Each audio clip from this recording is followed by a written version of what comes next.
ಇವರು ನಾವು ಮೀಸಲಾತಿ ಕೊಡೋದಿಲ್ಲ ಅಂತ ಅಲ್ಲಿ ಪ್ರಾರಂಭ ಆಗಿದ್ದು ರಾಯಚೂರು ತನ ಬಂದು ಮುಟ್ಟಿತದು. ನಾವು ಹೀಗೆ ಬಿಟ್ರೆ ನಿಮ್ ಮನೆಯವರೆಗೆ ಬರ್ತದೆ, ನಾವು ಮೀಸಲಾತಿ ಕೊಡೋದಿಲ್ಲ ಅಂತ. ಹಾಗಾಗಿ ಇದನ್ನ ಅಷ್ಟು ಈಸಿ ತಗೋಬಾರ್ದು. ಯಾವುದೋ ಒಂದು ಸಂಘಟನೆ ಬೆಂಗಳೂರಿನಲ್ಲಿ ಮನವಿ ಕಟ್ಟಿದೆ, ಅದೇನಾಗ್ತದೆ ಬಿಡು, ಇದು ಸಂವಿಧಾನ ತಿದ್ದುಪಡಿ ಆದ, ಯಾರೇನ್ ಮಾಡ್ತಾರೆ ಅಂತ ಭಾವಿಸಬಾರ್ದು ನಾವು. ಮಹಾರಾಷ್ಟ್ರದಲ್ಲಿ ವಿದರ್ಭ ಮರಾಠವಾಡ ಪ್ರದೇಶಗಳಿಗೆ 1962ರಲ್ಲಿ 371 ತಿದ್ದುಪಡಿ ಆಗಿದೆ. 96ರಲ್ಲಿ ಬಾಂಬೆದು ಹೈಕೋರ್ಟ್ ನಲ್ಲಿ ಅದರ ವಿರುದ್ಧ ಸ್ಟೇ ತಗೊಂಡ್ರು.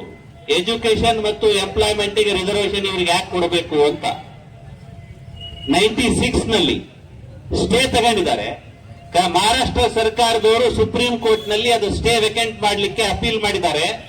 ಇವತ್ತಿನ ತನಕ ಅದು ಸ್ಟೇ ವೇಕೆಂಟ್ ಆಗಿಲ್ಲ. ಇವತ್ತು 96 ಲಿಂದ 2024 ಆಗಿದೆ. ಏನಾದ್ರೂ ತಾಡ ತಿಗಡಿ ಮಾಡಿ ಎಲ್ಲಾನ ಹಾಕ್ಬಿಟ್ರೆ ನಾವು ನೋಡ್ತಾ ಕೊಡ್ಬೇಕಾಗ್ತದೆ. ಹಾಗಾಗಿ ನಾವು ಮೈ ಮರೆತು ಕೂಡುವಂತ ಪರಿಸ್ಥಿತಿ ಇದಲ್ಲ.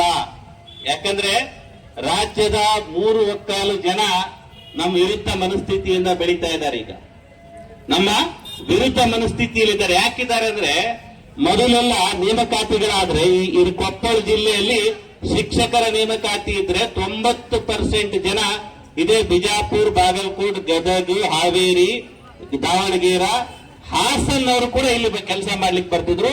ಎಷ್ಟು? 90%. ಇವತ್ತೇನಾಗಿದೆ, 80% ಲೋಕಲ್ ಅವರಿಗೆ ಕೊಡಬೇಕಂತ ಕಾನೂನು ಆಗಿಬಿಟ್ಟಿದೆ. ಅವ್ರು ಅರ್ಜಿ ಸಹಿತ ಹಾಕಕ್ ಬರೋದಿಲ್ಲ. ನೋಟಿಫಿಕೇಶನ್ ಏನ್ ಮಾಡ್ತಾರೆ, ಕಲ್ಯಾಣ ಕರ್ನಾಟಕದ ಮೀಸಲಾತಿ ಕೋರುವ ಅಭ್ಯರ್ಥಿ ಮಾತ್ರ ಆ 80% ಪೋಸ್ಟ್ಗೆ ನೀವು ಅರ್ಜಿ ಹಾಕಬಹುದು ಅಂತ. ಅವ್ರ ಅರ್ಜಿ ಸಹಿತ ಹಾಕಕ್ ಬರೋದಿಲ್ಲ.